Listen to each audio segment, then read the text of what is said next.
Poppy seed কি খাবার নাকি মাদক? গত ৬ নভেম্বর চট্টগ্রাম বন্দরে জব্দ করা হয় ২৪,৯৬০ কেজি পপি সিড বা পপি বীজ। আমদানি নিষিদ্ধ এই পণ্যটি আটক করে চট্টগ্রাম কাস্টমস কর্তৃপক্ষ। চট্টগ্রাম কাস্টমস জানায় এর বাজার মূল্য ৬.৫ কোটি টাকার বেশি। পাকিস্তান থেকে পাখির খাদ্য হিসেবে দুটি কন্টেইনারে আনা হয় এই পপি বীজ, যা দেশের আইনে ক শ্রেণীভুক্ত মাদক হিসেবে বিবেচিত। এখন প্রশ্ন হচ্ছে, পপি সিড বা পপি বীজ আসলে কি? এটি কি সাধারণ কোনো খাবার নাকি মাদক? কেনই বা বিভিন্ন দেশে এটি নিষিদ্ধ করা হয়েছে? চলুন এই প্রশ্নগুলোরই উত্তর খুঁজে দেখা যাক। পপি বীজ হচ্ছে এক প্রকার তৈল বীজ, যা পপি গাছ পাপাভার সোমনিফেরিয়াম থেকে পাওয়া যায়। এই গাছটি আফিম পপি নামেও পরিচিত। ছোট কিডনি আকৃতির এই বীজগুলোর গায়ে ছোট গর্ত থাকে। পপি গাছের ফুল ঝরে যাওয়ার পর যে ফল বা ক্যাপসুল তৈরি হয়, তার অভ্যন্তরে থাকা ক্ষুদ্র রেণুর মতো বীজই হলো পপি বীজ। আমাদের দৈনন্দিন জীবনে রান্নাঘরে সাধারণ মশলা হিসেবে ব্যবহৃত হয় এই পপি সিড, যা পোস্তদানা নামে সুপরিচিত। সবজি রান্নায় পোস্তদানার বিশেষ কদর রয়েছে এবং বাজারে এর দাম অন্যান্য মশলার তুলনায় অনেকটাই বেশি। যেমনটা আগেই উল্লেখ করা হয়েছে, পোস্তদানা আসে মূলত আফিম পপি গাছ থেকে। এটি এমন একটি উদ্ভিদ যা মানবজাতির ইতিহাসে এবং অর্থনীতিতে গুরুত্বপূর্ণ ভূমিকা রেখেছে। খাবার হিসেবে যেমন এর উপযোগিতা আছে, তেমনি আছে জীবন রক্ষাকারী ঔষধ হিসেবেও।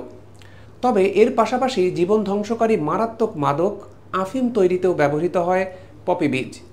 একে ঘিরে বিতর্কের শুরু মূলত এখান থেকেই। বিশ্বজুড়ে মাদক নিয়ন্ত্রণ সংস্থা এবং স্বাস্থ্য বিশেষজ্ঞরা এই বীজটির ব্যবহার নিয়ে নিয়মিত সতর্কবার্তা জারি করে আসছেন। তাই জনমানসে প্রশ্ন জাগা স্বাভাবিক, পপি বীজ বা পোস্তদানা আসলে কতটা নিরাপদ?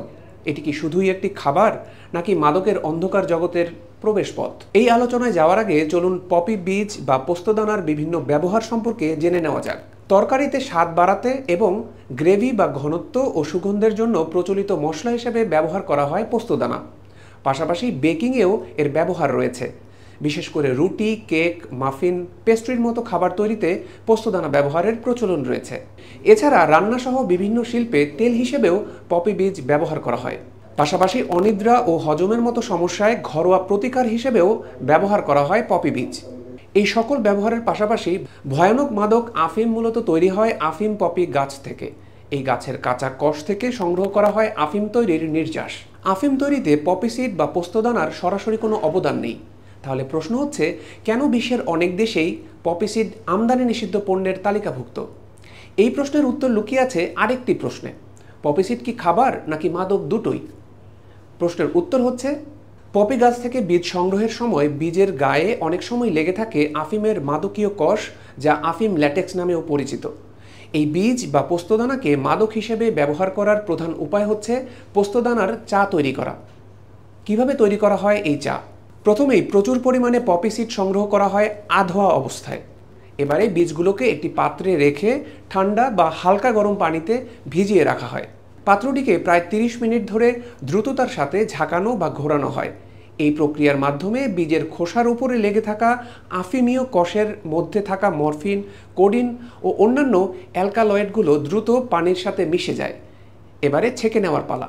ছেঁকে নেওয়া এই পানিই হচ্ছে মারাত্মক মাদক আফিমের নির্যাসযুক্ত পোস্তদানার চা। মাদক তৈরিতে পপি সিডের আরও একটি পরোক্ষ ভূমিকা থাকতে পারে। এটা সত্য যে মূলত পপি গাছ থেকেই আফিম নামক ভয়ানক এই মাদকদ্রব্যটি তৈরি হয়, যেখানে পপি বীজের কোনো অংশগ্রহণ নেই। কিন্তু পপি বীজ থেকে তৈরি হতে পারে পপি গাছ, যেটা প্রকারান্তরে হয়ে উঠতে পারে আফিমেরই আরেকটি উৎস। এই কারণেই বাংলাদেশ সহ বিশ্বের অনেক দেশেই অঙ্কুরোদ্গম উপযোগী পপি সিডের আমদানি নিষিদ্ধ করা হয়েছে।